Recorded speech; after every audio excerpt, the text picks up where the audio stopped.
New week. Happy Martin Luther King Day. Monday, January 19th, 2026. You're watching Mets Daily. Smash that thumbs up right now. Hit that subscribe button. I believe we just passed 3,400 subscribers. Appreciate your support. Closing at 35. We're 9 away from 3,500. Coming off the most viewed show in the history of the program at 12,000. Reacting to Bo Time, Bo Bichette. We figured, start of a new week, we'd bring on a new guest. And a friend of the program has never been on, but he tells me that he watches frequently, so we appreciate that. And that is the creator of Mets Blog, a guy that I worked with when I had hair, producing like the Mets Blog and Jets Blog podcast with James Flippin, I think, who's gone on to do good things. Matt CERRONE, welcome to the show. How you doing? I am doing well, Jake. And yeah, I watch all the time. You and there's a couple others on YouTube that basically keep me connected with the news cycle, which, is fun for me because it's like next generation, you guys do your thing and we get pushed out, which is awesome and exactly how it should be. And so, yeah, I love your work. I love what you guys do. I appreciate that. And listen, it started working with you back in the blog days and back in the that's when I started like producing podcasts. I remember I was in my bed with like a headphone headset, like a janky, I mean, I guess it was decent quality back then, headset, taking calls like Joe in Staten Island calling in to Jimmy asking about, why the Willpon should sell the team. Oh, guess what? They did. Yeah, right. I'm sure, you probably have stories for days. We'll get into the stories. We'll get into Mets Blog in a little bit. Let's start with the current team, and then we'll circle back to your career Mets Blog. Friday I reacted, Bo Bichette, some more things about it. I just think this is the clutch hitter the Mets needed. This is the guy with runs in scoring position the Mets needed. And I understand you're giving up picks. They gave up international signing bonus money. But the reality is the Mets can afford doing that in the short term. With the potential lockout next year, they were able to do this kind of deal and structure it to Bo's way. I love it. What say you? 100%. Yeah, I think it's awesome. I never felt Kyle Tucker didn't make 100% sense to me with him. I don't know what it was. We'll get into it, but Bellinger to me was the better option and still is. But Bichette, he's the perfect fit, not just, he's a perfect number 3 hitter, and in front of Soto will be really good. I think I don't know that you could describe him as a situational hitter, but to me, it comes across that way. I think he kind of fits into that bucket. And so, which is exactly what you need. Not everybody can be 40 home runs. And sometimes that's not even the answer. Having somebody who can go the other way with runners on second and third and do the little things, which you can see just in his statistics and, just watching him play, that's what he's going to do. Frankly, 300 hitters these days, are like unicorns. So when you can bring somebody in that could do that, especially wedged in between, Soto and probably, Polanco or what have you, I think it's a perfect fit, and especially for that deal. And to take him away from the, from the Phillies makes even better sense. So, I think he's, a really good fit. I love it. Yeah, and I think he's probably going to be Lindor, Soto, Bichette, which means he's going to drive in all the runs when Lindor and Soto get on, which means he's going to be an RBI machine. And, we still hear it, Matt. You've watched me enough. I hated the Pete Alonso. It's 6 weeks old. I get it. Great. We talked a lot about it. Time to move on. There's still people complaining even after this signing. Pete would have been better. Even my guy, and he's a friend of mine, Giraffe Neck Mark Luino, said that he'd rather have Pete over Bichette. And I understand it. You're going to get more power from Pete. But the RBIs, if Bo's out there, are coming. Like when you hit behind Juan Soto, you're going to drive in 100 runs if you stay healthy. Especially with how good he is with running the scoring position. That's not a one-year sample size. Bo Bichette's been one of the best players in the league the last 3 years. In the second half of the season, I believe he's hitting like 370 the last 3 years or something to that realm. And he drove in 80 last year. And that's a Blue Jays team that and that I point to all the time, did not rely on power. They did not rely on RBIs. They just relied on station to station, moving guys over. And that is what the Mets failed at miserably. There's a reason they called him Solo Soto, because he always had solo homers because no one was getting on base. And this Mets team can now play maybe more team baseball. I think they've fixed a lot of the locker room issues. As much as people don't think those guys that left were part of it, clearly they were, because the team knows the clubhouse better than Joe in Staten Island knows the clubhouse. And the reality is they're working on that. They're working on making the team better, and there is still time. You know, David Stearns, Matt, is so now. You worked, in past regimes that maybe weren't as quiet. Leaks would maybe come out a little bit more often. Now it's like Bo we didn't know, Polanco we didn't know. Like only Will Salmon seems to know, and that's a good thing because David Stearns, in the words of the movie Mr. Deeds, is very, very sneaky. There's a lot of things that go on, and this is one of the pieces that make it difficult when you're a fan and then you start to cover the team and do what I did for so long, and you go to spring training and you meet people and you see the evolution of a season over and over and over again. You're in a locker room and see how the media operates.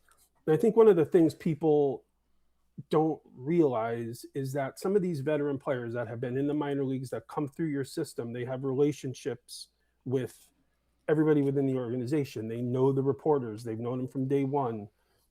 And so when things aren't, and this is just speculation, but when things aren't going well in a locker room, it's not so much how they interact with the players. Sometimes it's the things they're saying to reporters off record and creating storylines that maybe they don't realize out of frustration. And then the reporters go up to Soto and say, what do you make of this situation? And Soto's probably thinking, well, now I got to answer this question. And that creates tension. And so there's things like that happen, even if they're good performing players.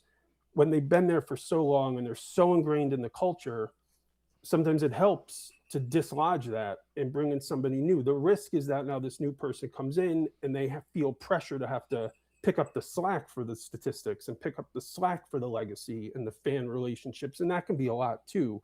So those first season can be a little tricky.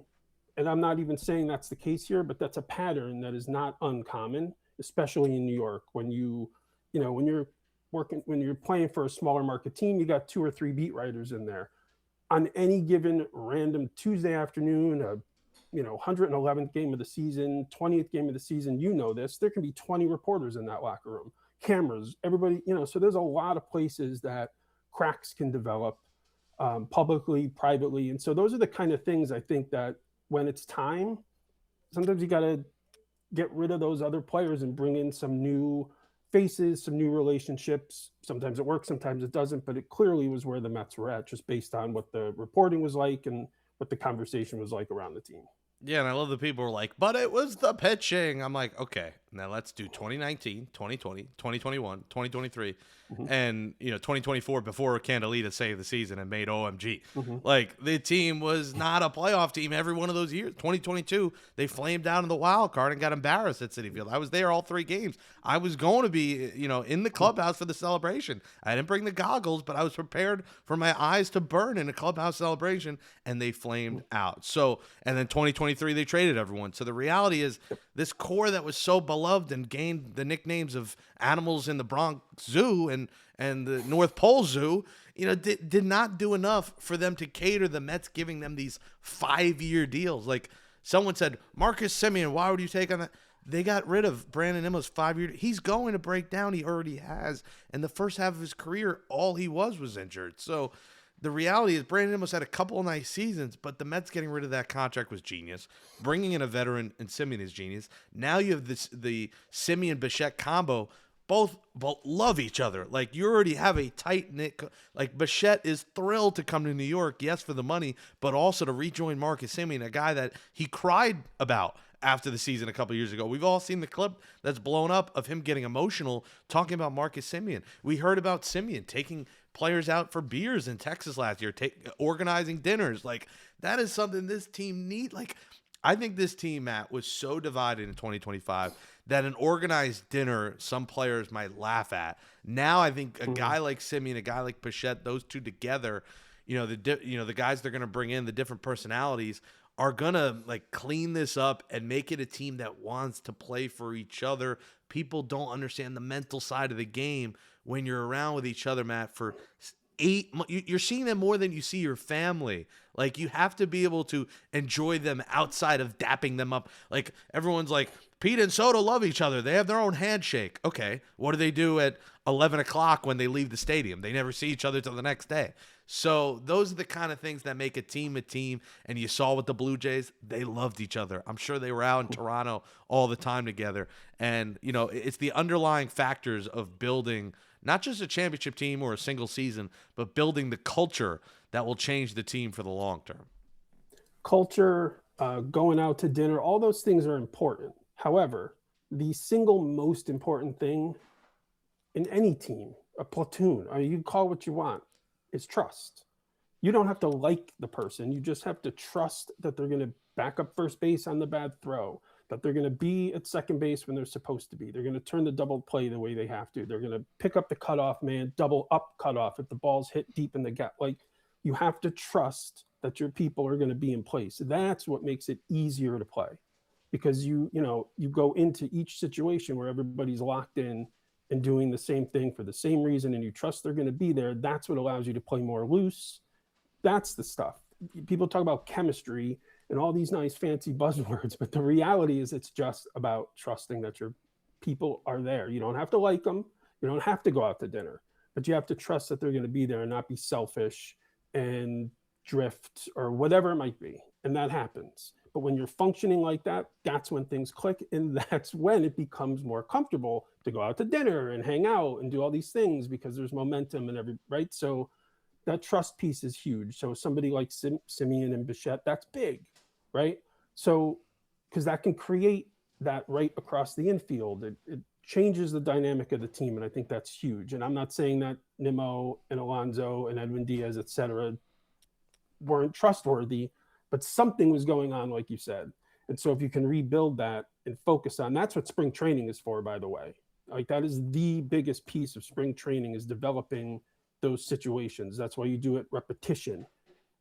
You know, that's what it's about. And if these, if they can sort of rebuild that and get these guys together, that's huge. Yeah, and for a certain portion of the fan base, I got to say this. It wasn't about they got rid of the right-wing guys and they were off the That's not what it's about. It's about personalities and clubhouse fit. It's not about who they voted for, which I think a lot of, I get the comments daily. It's like, oh, the liberal Mets, here we go. But, like, that's not what this is about. It's about getting the right guys. Do you have trust? What do you have on that? That is not new. I mean, that is not new. I go back quite a ways. And, I mean, I can remember doing segments that we used to, one-on-ones with players, and they would say things and be like, oh, we can't use this. Like, there's no way we could use this. Because, like, this is it. That is not new. So to think that something like that is all of a sudden an issue, trust me, that is baseball across the board. That's America. That's how it is. It's not, I think people again, if you're playing well and everybody's trusting each other, there's a lot of the same players around the team when in 24. It's not like this changed. So I get it, but I think that can be overblown. Winning trumps it. Yeah. Oh, not the greatest word choice when we're talking about I'm just going to say no pun intended, honestly. Speaking of trust, as we transition. That's funny. Speaking of trust, do you have trust that the Mets' interest in Cody Bellinger is real? You mentioned him earlier. And listen, if they're ready to empty the pockets and dive into the luxury tax, to me, it's a no-brainer. And I think he's going to get a contract, probably more than what he's worth, but congrats. That's the offseason, especially this year. And if you're going to be a New York Met, you're going to get more money than anyone else is going to pay you, but it's probably going to be 1 year, a 1 year deal essentially because of opt-outs, which Bo Bichette's will be. Because now, I think if I read it right, it's very confusing because certain reporters that I won't name's wording on it didn't make any sense. But the extra $5 million on Bichette, I believe if he opts out, he gets $5 million to go. I don't think he gets an extra $5 million to opt back into the second year, but I still don't. I'll have to read more up on that because it's beyond confusing. But that's what's going to be with Bellinger. Like, it's going to be because he's on the fence. It feels like about the 5-year, $155 million deal with the Yankees. Could the Mets swoop in and give pretty much the same offer they gave Bichette, like a 3 for $146 with an opt out after year one? Because if they do, Matt, holy crap, the Mets lineup starts cooking with gas. You start to think, all right, now we have Benj at center left. Hell, we could put if we want Beatty in left, we could put Bellinger at first base if we like his defense more. There is so much they can do with Bellinger day in and day out, and if there is an injury, they could put like if Polanco were to get hurt, all right, we put Bellinger at first base. That's the kind of, and that's why like a player that people are talking about all offseason, Brendan Donovan from the Cardinals, who plays pretty much every position, is probably going to cost a lot. But that's another guy you think about that if you want to get for cheaper, you go trade for Brendan Donovan to play left field and play all over the diamond. But what's your Mets interest? What do you think in Bellinger? And are you all in on that Cody move? And we stole Bichette from the Phillies. Should we steal Bellinger from the Yankees now? Yes. However, yes. But let me go back to the super utility guy. I always get worried about it's hard to sort of bank on things with those guys because a lot could go wrong, a lot could go right, but it's not. I've never been a huge fan of it for whether it was Daniel Murphy at the time or whomever. What about Joe McEwing? You didn't like Super Joe back in the day? Sure, like I said, it works out, right? But it's always a difficult thing. So. Yeah, Bellinger to me is more of the stable choice, and he was always the guy from the get-go. When the offseason started, to me, the three moves were Bellinger, sign a good starting pitcher to be an ace, and trade for an ace. Like, to me, those were the three moves that needed to happen, right? Bichette, that's awesome. Simeon, that's great. But those were the three moves to me that needed to happen. They haven't done the other two yet, but there's paths there to do it. This is the opportunity for Bellinger. I don't know that I believe, and I love Bob Klapisch, but I think he just put out a report that was saying that the Yankees may be out of it, or I'm not exactly sure. He said that they won't budge and go into a bidding war with the Mets or other teams. So if he likes the Mets offer, they're not going to go beyond their offer. Yeah. But to be frank, and I love Bob, but I don't believe any of these guys right. Like, you got to kind of look at the tides and look at the shifts in it. And, it wouldn't shock me if that's just movement from an agent to create options to change the situation behind the scenes. I mean, we'll see. I do think the difference maker is what the Mets did with Bichette, they could do with Bellinger, and I think that can make a huge difference. And it feels like a good fit on the Mets side. To me, it was always the right move. And you've heard me say this a million times, and sometimes I think I make a bigger deal out of this than it is. But the ability and having played in New York and seen what that is like, to me, is invaluable.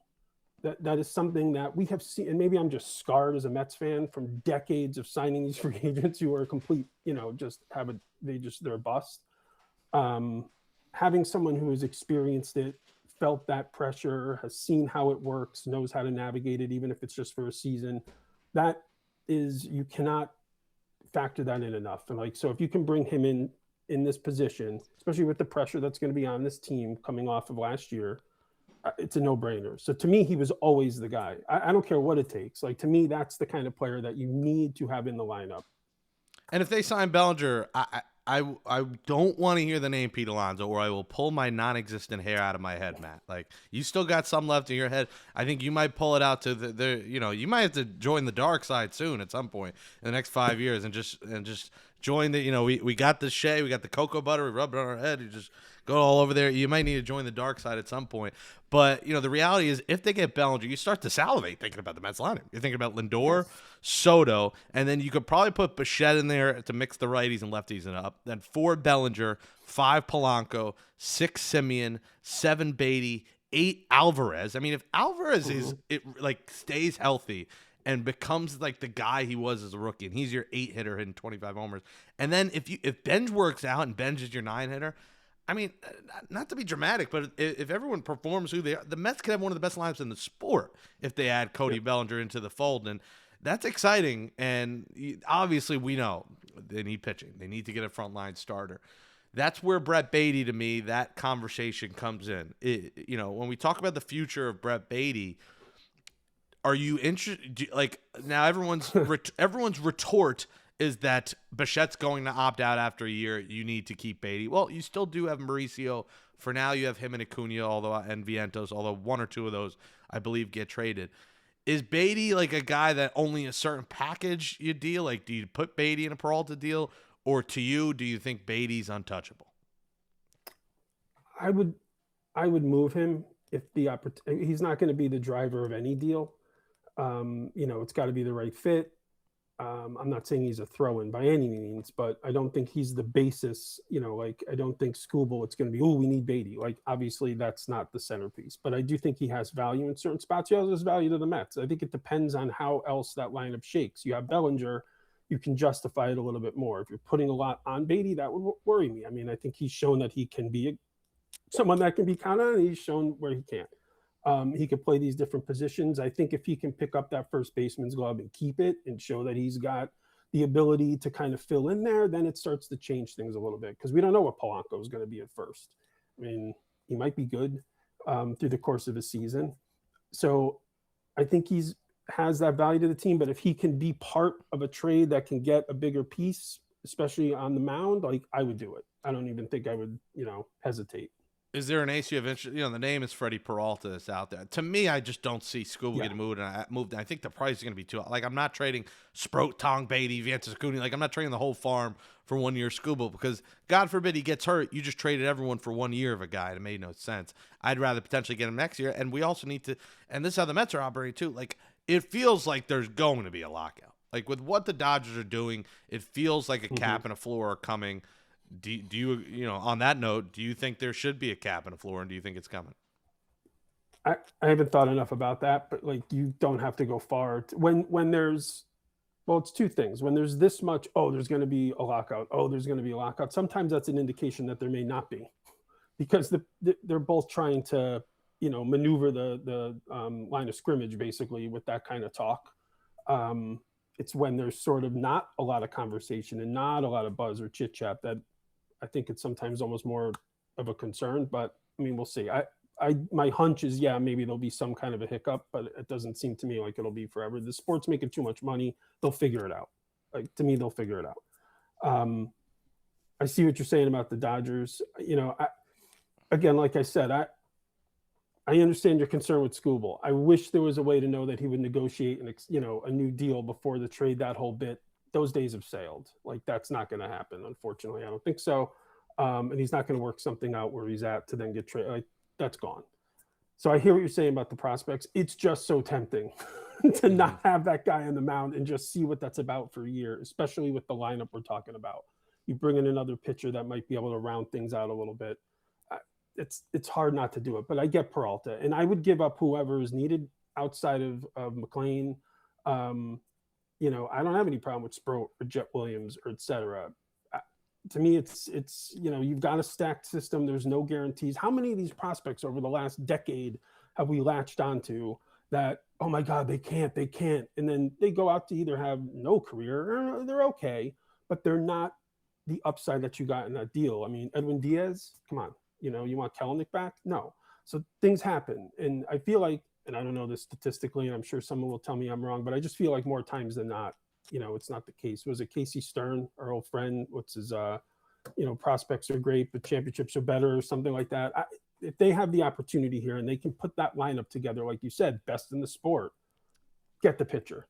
I don't trade these guys. That's just, maybe I'm just getting older and I'm getting, frustrated. Like, I just want to see them do well. So I'm getting less, risk averse, but I don't know. To me, that would be the thing. I get Scooble, I get it. But outside of that, whatever it takes. You're watching Mets Daily. Jake Brown, Matt Cerrone here. I want you all to sit down and close your eyes and envision the Mets and envision Cody Bellinger and Tariq Skubal in a Mets uniform. And I never want to hear stingy, cheap Stearns again. I never want to hear Cohen only cares about his casino. I want you to kiss their feet and bow down to them if they are able to somehow get Skubal and Bellinger on this team.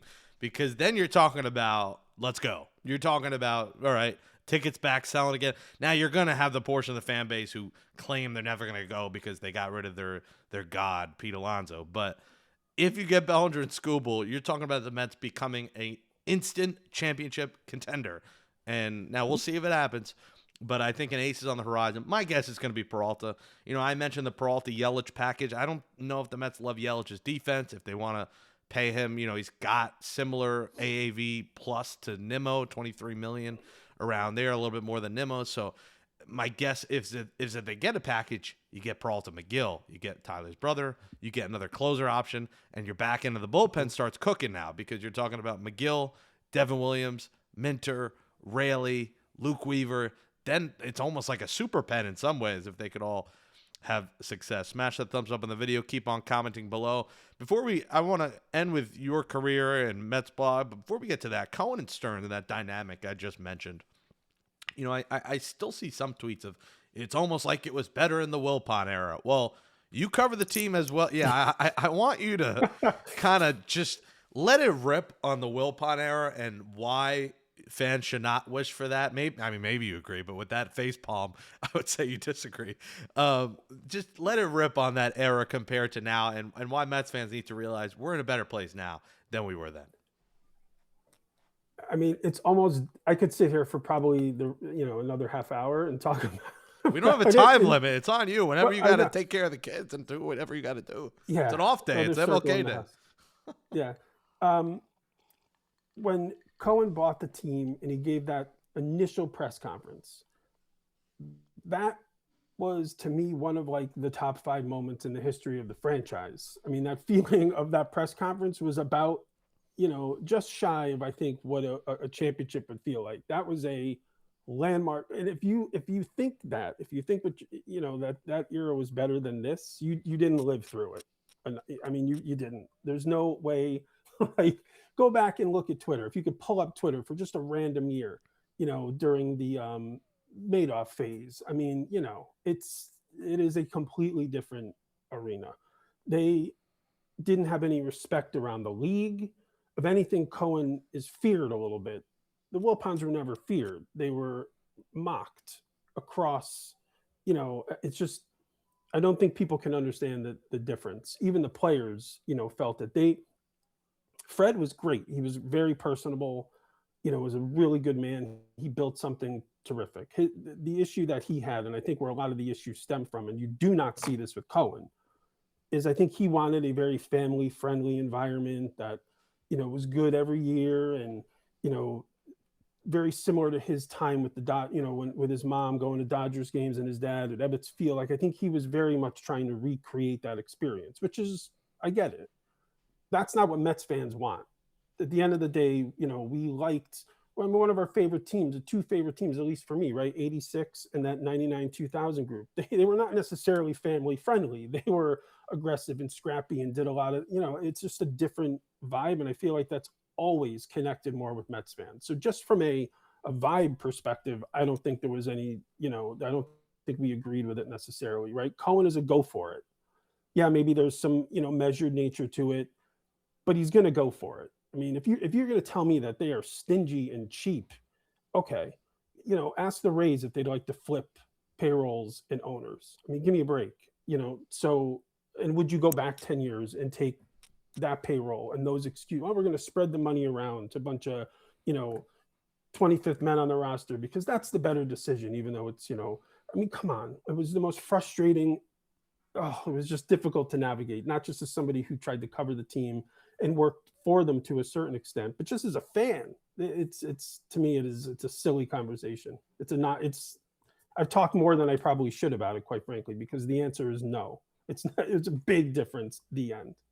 Did you deal with them a lot or more SNY? Like, I feel like the Willpons had nothing really to do with SNY. I feel like they still have like a partial ownership. They're still around.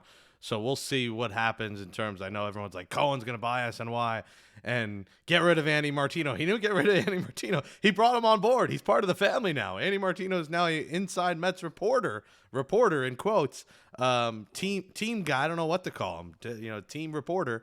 What's that whole dynamic like with SNY and with the Willpons?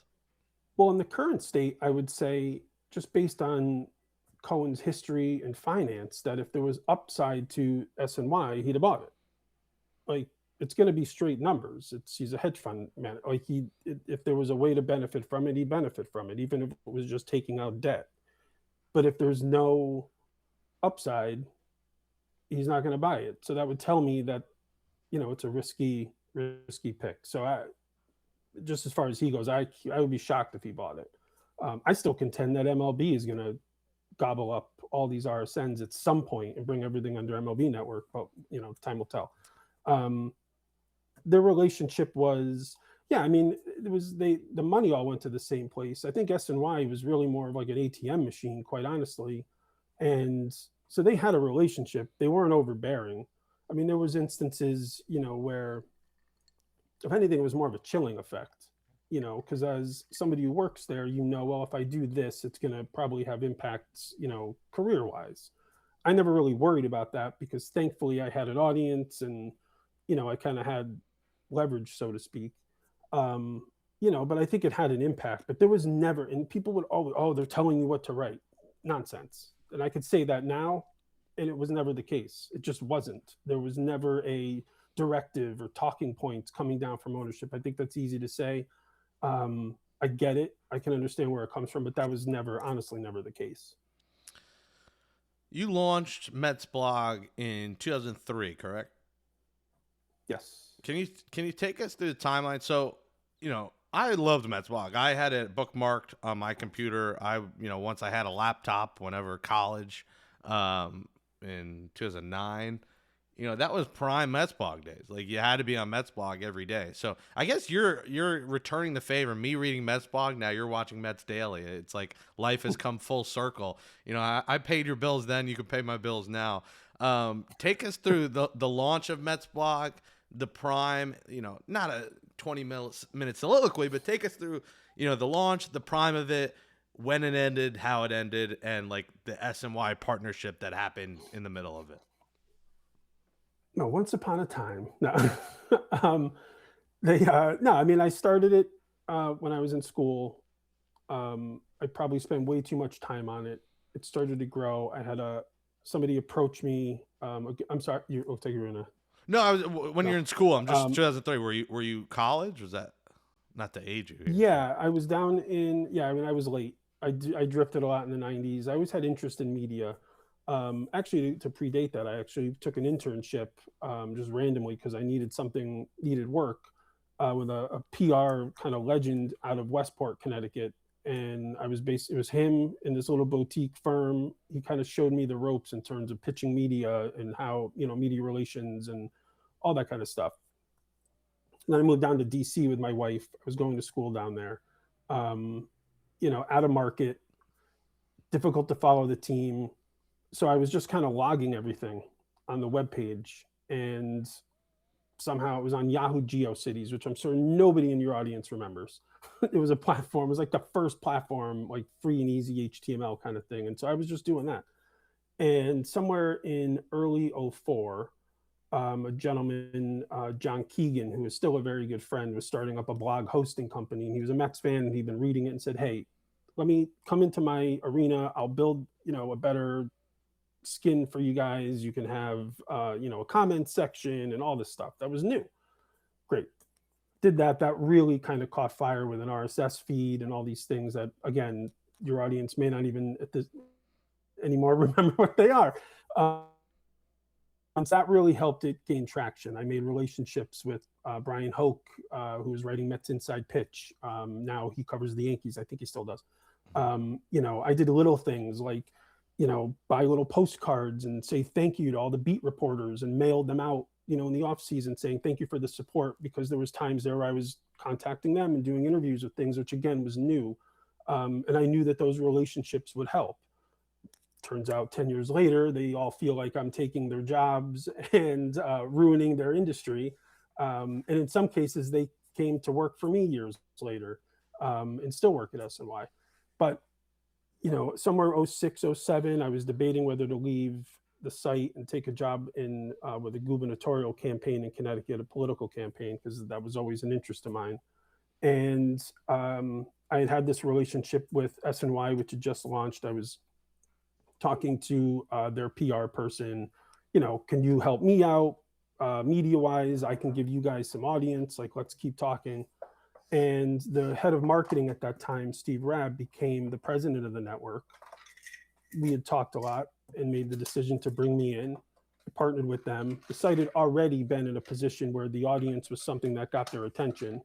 So I built all that up. And then with SNY, that kind of gave me a floor, a nice place to operate from, media credentials, all that kind of stuff, which then helped grow the site, more from there. around COVID, thankfully, they decided not to send me down to spring training, which was a blessing, obviously, for a lot of reasons. You know, everybody got furloughed as the game shut down, and I just never really went back. It was, to be frank, honest, and to be totally honest, it was nice to be away.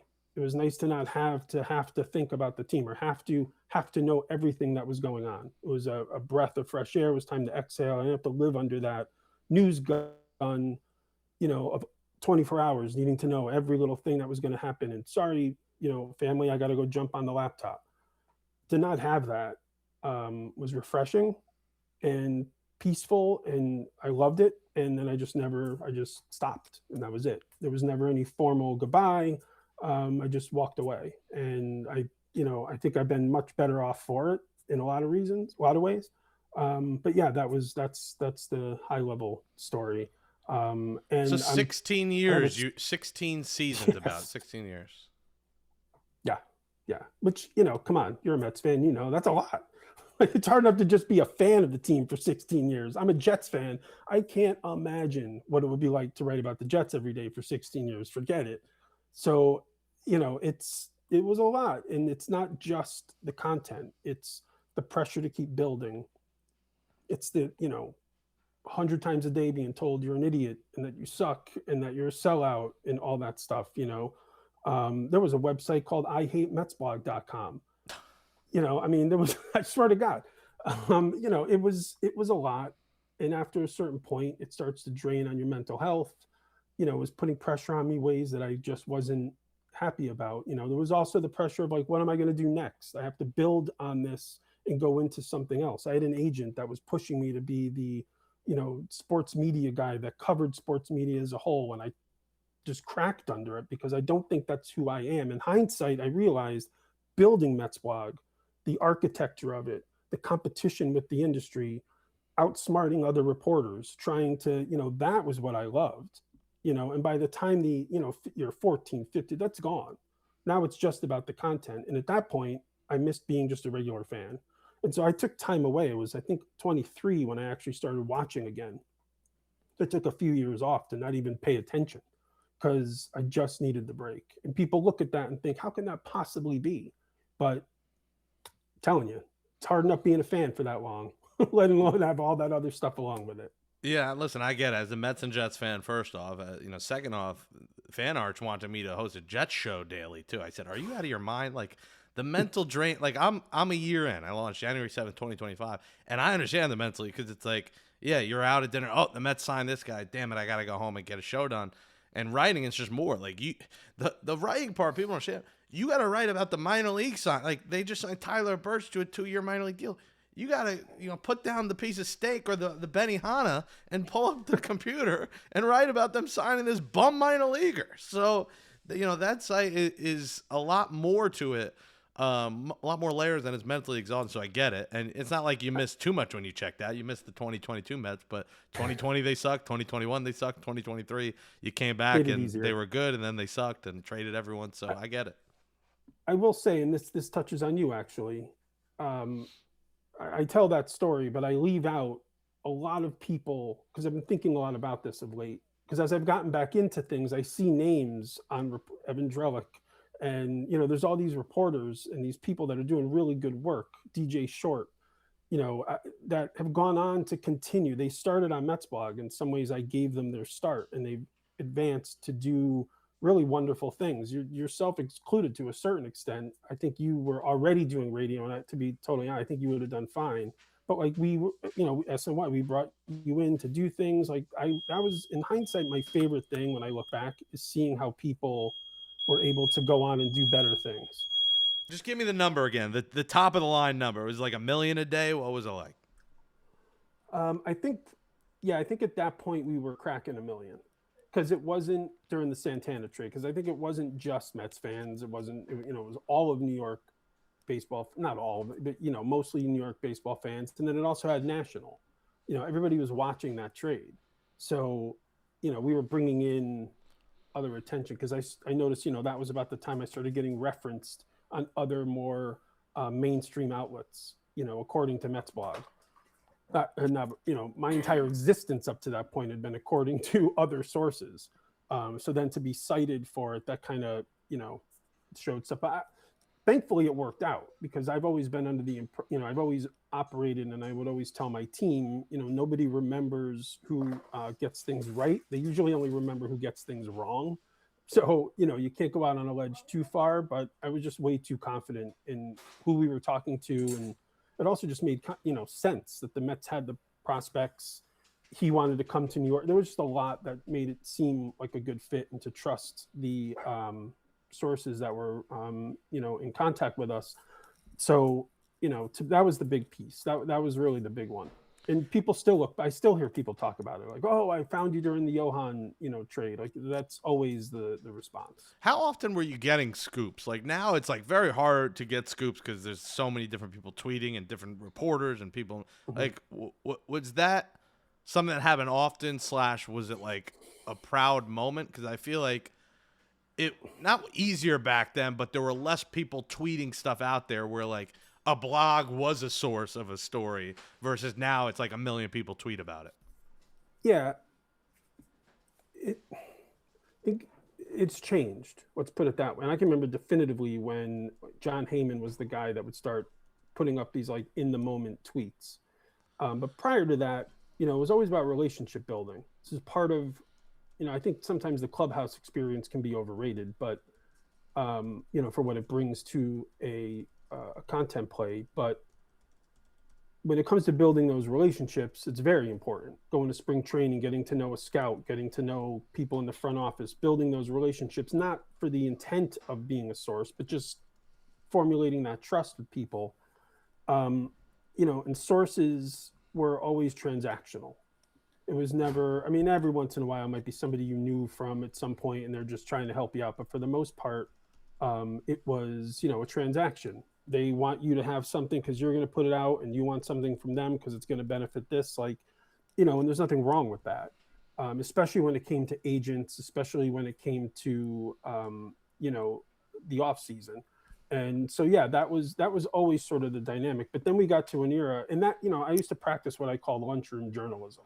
I don't know if that's a term. I just kind of made that up, which was sort of like, I imagine myself in this space, just going and talking to different people and hearing things and not writing it, but just getting, I always got criticized for saying, the sense I get, there were plenty of websites and criticism. What does that mean? But that's what it was. It's like, you talk to 10 different people and you kind of hear the same thing. I used to have people coming to me from other teams, agents, or what are you hearing? Like, they're asking me that. Well, that, so you put all that together and it's like, yeah, the Mets must have interest in this player because people are saying it. And so for me, that's how it operated. But then you get to a point now where speed on the individual piece of information is what gains attention. So, if you hear anything, you just send it out, and it's lacking that, context and confirmation, so to speak. You go back 40 years and you had Peter Gammons talking to a bunch of people, and it would take him a week to write a story because it wouldn't come out until print, but he vetted that thing, confirmed it all the way. Now you don't get that. This is more fun, albeit, because it's chaotic, gives fans more to talk about. So I get that. But the accuracy isn't always there. Mets blog creator Matthew CERRONE, at Matthew CERRONE on X, at Jake Brown Live. Smash that thumbs up, comment on this video, please, and hit that subscribe button. What a run it was. Now not being in the thick of it every day. What's life like now? It's great. I actually went to my first game. People don't believe this. During 2024, at the end of 2024. I hadn't been there since David Wright's last game. And, I just needed that time away from it just wasn't the same. I think people don't understand that. Like, you look around, I went to spring training in 2019, and I remember looking around going, I don't even know any of these. Like, I don't know most of these people, new reporters, new players, new front office folks, and it just kind of lost that feel. And so I stayed away for a long time. Even when I was writing, I wasn't going to the games. And so to go in 2024 was refreshing to see, just be a fan. like not get recognized, just kind of go to the game with my buddy, albeit spend a ton of money because I couldn't believe how expensive it was. But, you know, so that was fun. And then professionally, you know, I bopped around a lot. I couldn't really get my feet under me. Stayed in media relations in a variety of different capacities. And then now I work for state government, which, to go back to the other story, you know, when I almost left Mets blog, it was, and this is actually a strange story. In 06, when I was debating whether to leave and go work on this political campaign in Connecticut, I chose not to. I stuck with Mets blog, thank God. All these years later, when interviewing for this current position I'm in, which I love to death, and I'm super thankful that I get to do what I do every day, the person who interviewed that I needed to get clearance from in the government was actually that same person that I interviewed with in 06 and walked away from. He was saying to me, you made the right choice. Like, obviously that was the right way to go, but just weird how full circle things can come sometimes in life. And so, yeah, that's what I'm doing these days. And I love it. And I follow the team like a fan, and there's no pressure to write or express an opinion at all. If I want to, I just do it because, you know, I don't know, I feel like I got something to say. And we do something like this and it's great. But then we'll hit end on this recording and I just go back to watching you like a fan, and I love it. It's much easier. I love everything about what I did. But that's in the past. And, you know, in some ways I think back to when I was coming in and there was guys like Marty Noble who were looking at me like, what are you doing? Why are you trying to change things? Like, this is not the way it's done. And it always seemed odd to me because, you know, every day, you know, things evolve. And so, like, to me, it's okay, move on and let guys like you and some of these younger writers, like, you chart a new course, do things on platforms that didn't even exist when I started. And it's great to watch, and I'm glad I have nothing to do with it because I'm old now. I'm a dinosaur, and I wouldn't even know what to do.